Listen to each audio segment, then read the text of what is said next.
Hello, everybody. This is Pastor Paul from Elam Church. So glad that you've joined us on day one, morning one of our journey to the cross. These reflections and artist statements are contained in the book, and as well as the paintings are contained in the book "Remember Me" by Katherine, Rhodes, and Wren, Crawford. They have some instructions for us as we begin. Here's what they say: You are invited to accompany Jesus in his sorrow and suffering as he journeys from Gethsemane to Golgotha. As you explore these 8 paintings, imagine you are watching the scenes unfold.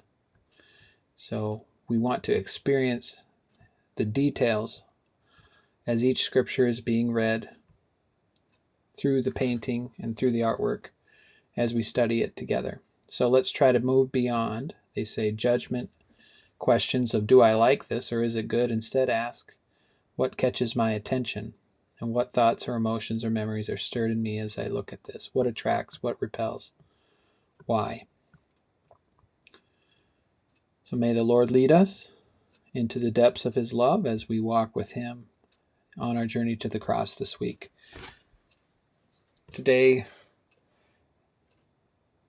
Station 1, Jesus in Gethsemane, Mark chapter 14. Here's what the artist has to say about their painting.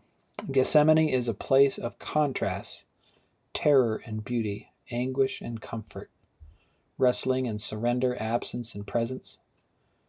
Through color, form, and void, I sought to convey these polarities and reveal Jesus' solidarity with us in all our places of pressing and sorrow. What challenges or comforts do you find here?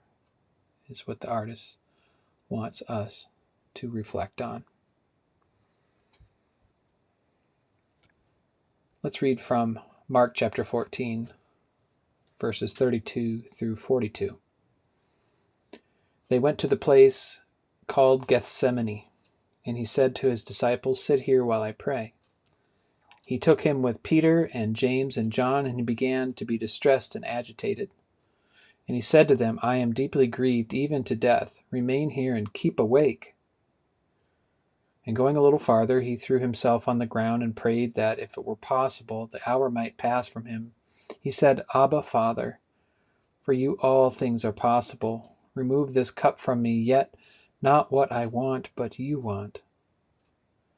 He, Jesus, came and found them sleeping. And he said to Peter, Simon, are you asleep? Could you not keep awake 1 hour? Keep awake and pray that you may not come into the time of trial. The spirit indeed is willing, but the flesh is weak. And again he went away and prayed, saying the same words. And once more he came and found them sleeping, for their eyes were very heavy, and they did not know what to say to him. He came a third time and said to them, Are you still sleeping and taking your rest? Enough, the hour has come. The Son of Man is betrayed into the hands of sinners. Get up, let us be going. See, my betrayer is at hand.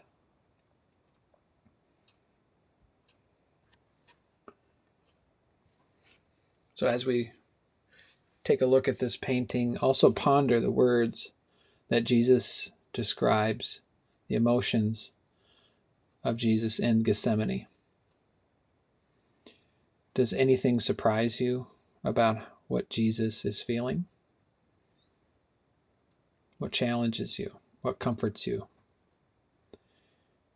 Which details from this scene stir your thoughts, memories, or emotions? Are there any particular ways you can identify with Jesus or with the disciples? The Gethsemane garden, the word Gethsemane, means the oil press or the place of pressing oil. Consider all the ways Jesus is being pressed in this place. What gifts do you receive as you watch and pray here? What does Jesus model for you and I in the garden? What do we learn from Jesus as he prays? Finally, take time to speak with God about what you have noticed during your time of reflection.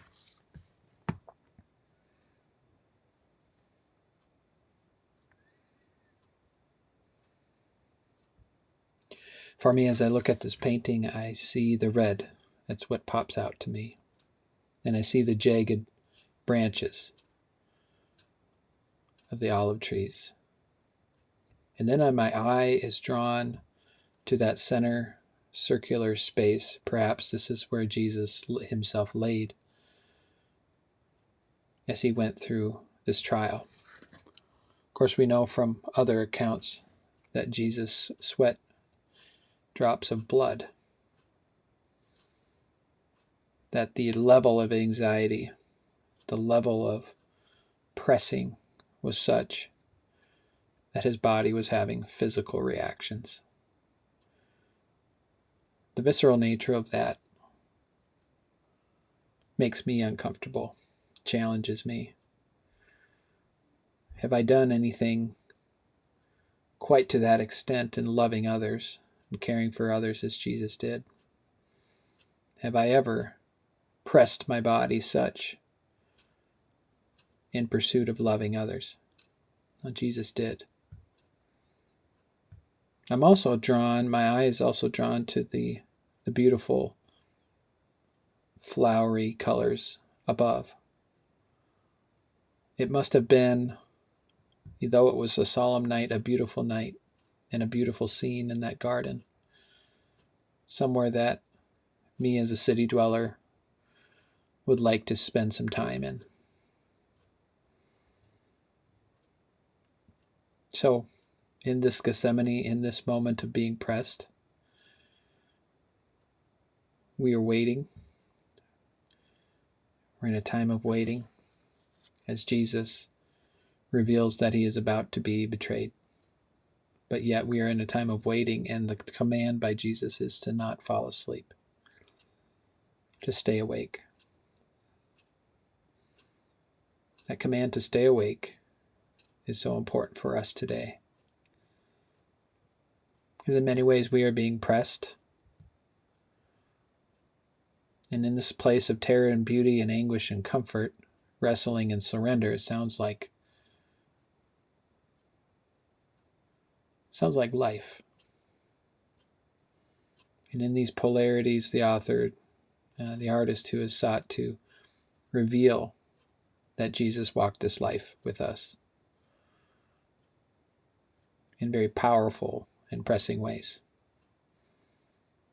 That I find very challenging. He did all of that out of love. All out of love.